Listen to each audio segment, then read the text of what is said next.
Hello and welcome to the analysis of the Hindu newspaper dated February 13th, 2023. In this video, we are going to talk about two important newspaper articles which are going to be very important, very significant for the civil services examination. So let's start this video with the first important newspaper article. Now this particular newspaper article talks about the appointment of the governors of basically 6 states, right? So now these are going to be very important. These governors appointment is going to be very important, and this is also important for us for the GS paper 2, that is appointments to various constitutional posts, powers, functions and responsibilities of various constitutional bodies, right? So let's first understand the context of it, and then we will understand who is governor and what are his powers and all of that, right?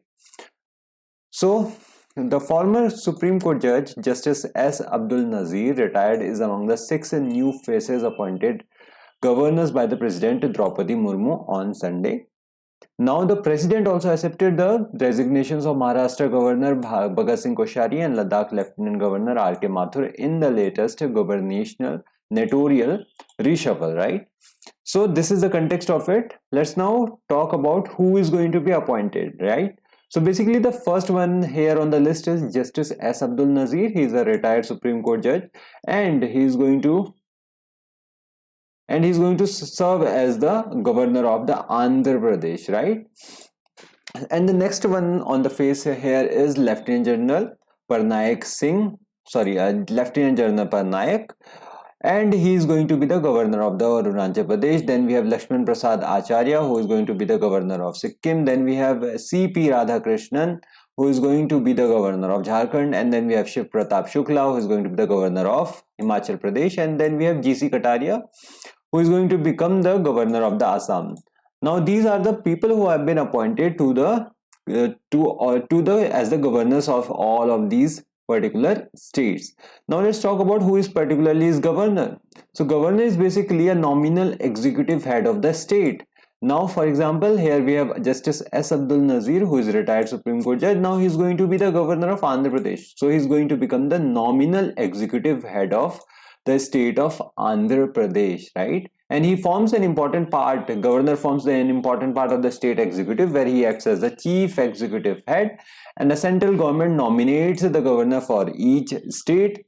And when it nominates, then they send their nomination to basically to the president, and then president appoints the governor for each state by warrant under his hand and seal, his or her hand and seal, right? So what is the term of the governor's office? Basically it's 5 years, but he can be removed at any point of time. So the governor holds the office under the pleasure of the president. His office has no fixed term, right? Now governor may also get transferred from one state to another by the president, and he also can be reappointed after the period of 5 years, right? So this is basically the term of the governor's office. Now there are various constitutional constitutional provisions related to the governor. Let's talk about it. Now we have Article 153 of the Constitution, which talks about the governors of the state. Then we have 155, which talks about the appointment of governor. 156, it defines the terms of the office of the governor. Then we have 157, which talks about the qualification for the appointments as the governor. Similarly, we have 158, which lays down the conditions of governor's office. Then 160, discharge of functions of the governor in certain contingency. Then we have, similarly in the fashion, we have 161, 175, 176, 201, 213, 217, 233 and 234, which basically define the appointment term, qualifications, conditions of the office, discharge of the duties, and his or her powers and all of the functions, right? And he is also responsible for the appointment of various constitutional posts as well. So it is all defined in all of these particular all of these constitutional provisions, or all of these articles, right? So this is it regarding this particular newspaper article. We have talked about the term of the office. We have also talked about how governor is appointed. We have talked about who basically is the governor. So this is it regarding this particular newspaper article. Let's now head to the next important newspaper article. Now this particular newspaper article article is very important for the geopolitics and geopolitics of the South Asia, right? Because it talks about China, which is planning to connect Aksai Chin railway line to connect Tibet and Xinjiang. Now, these kind of articles are important for the GS paper too, that is India and its neighborhood relation. Now you also know that Aksai Chin is a very contested area between the countries of India and China, right? Basically due to the 1962 war, when some of the territories of India were occupied by the Chinese. Now these territories are known as the Aksai Chin, and China now plans to lay out the railway tracks in this particular region. That is the main contention. Now let's understand the context of it, and then we will also talk about the major pointers and what is the purpose of this basically railway line, right? So China will soon begin construction on an ambitious new railway line connecting Xinjiang and Tibet that will run close to the line of actual control and through the disputed Aksai Chin region, according to a new railway plan released by the Tibet Autonomous Region government. Now Tibet Autonomous Region government is the government which comes under the Chinese government, right? Tibet Autonomous Region government, right? So this is basically the region of China which was occupied basically by the Chinese in the 1950s from the Tibet, right? So now the medium to long term railway plan for the Tibet made public last week envisages expanding the Tibet Autonomous Region rail network to reach 4,000 kilometers by 2025, and at this particular point of time it currently stands at 1,400 kilometers. Now the new routes will also run along the Chinese border with India and Nepal.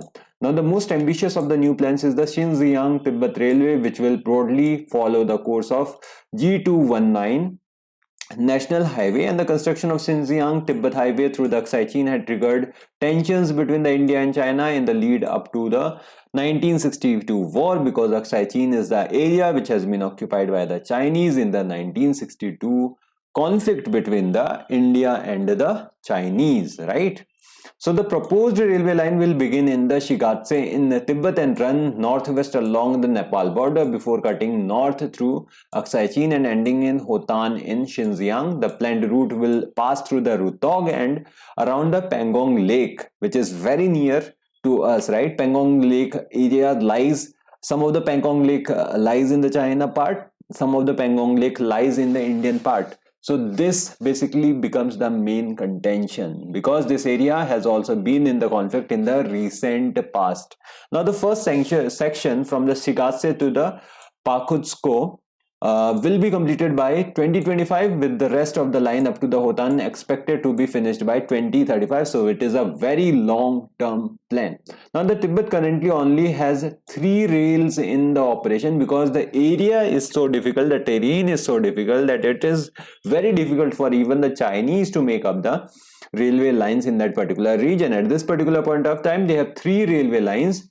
So the first railway line extends from Qinghai to Tibet, which that was basically opened in the 2006, and then we have the Lhasa Shigatse rail launch which was launched in 2014. Then we have the Lhasa Ningchi line, which is the recent line which has been launched in 2021. So these are the 3 lines that connect the part of the Tibet Autonomous Region, right?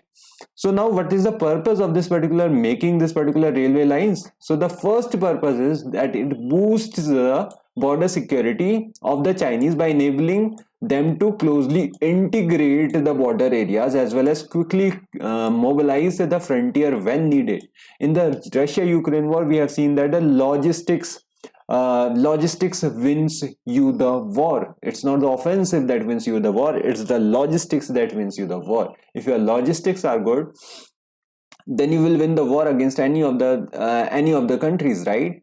So the border security in this region is very important for the Chinese as well as for the Indians. Now the Chinese are constructing these railway lines for that purpose, for quick mobilization of the resources to that particular region, right? And the second purpose is accelerating Tibet's economic integration with the hinterland, because we have the China, which is basically which is accumulated into some of the eastern parts of the China. Now the Tibet region is basically the barren lands most of the areas are the barren lands, and if you connect the mainland China or the Chinese part where all of the economic activity happens to the Tibet region, then the economic integration of the Tibet becomes very easy. Now these are the 2 points